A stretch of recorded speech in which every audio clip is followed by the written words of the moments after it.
Je ne suis pas jouable. Je ne suis pas jouable. L'expression est peu ou pas utilisée, un peu malheureuse, un peu tendancieuse, avec une part de prétention insupportable, et qui peut rendre n'importe qui d'ailleurs désagréable.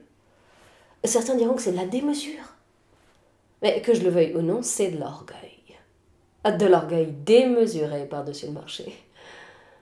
Je ne suis pas jouable.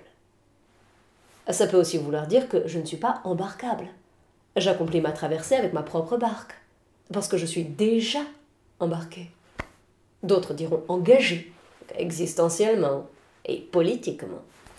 Je ne suis pas jouable. Il y a des synonymes encore plus éloquents pour décrire ce genre de retrait, de suspension, de mise entre parenthèses.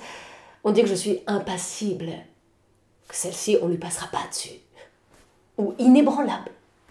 Ah, celle-là résiste à toutes les intempéries. Ou plus simplement, inaccessible, qui refuse d'être ou de devenir une cible.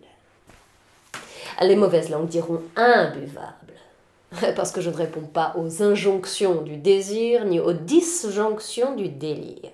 Exit les familiarités, les banalités, les servitudes volontaires. Ma liberté, je l'ai payée un peu trop cher.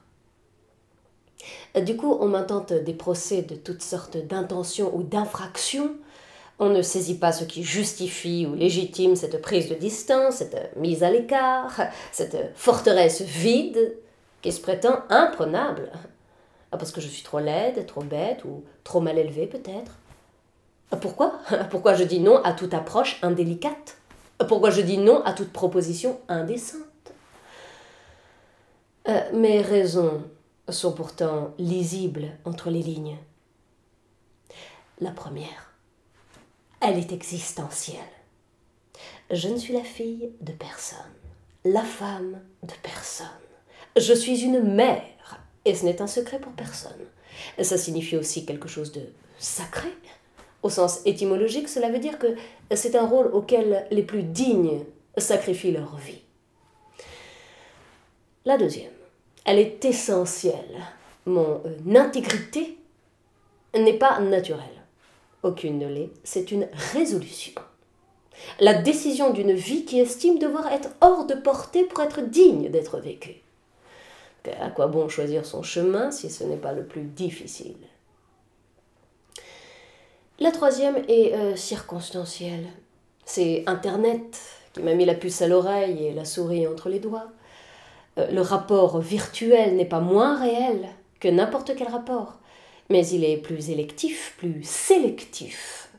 Non plus entre des êtres de chair et de sang, mais entre des êtres de raison.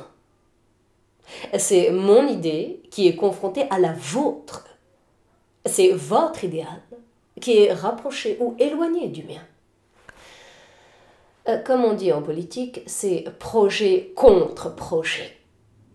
Pour tous et pour personne.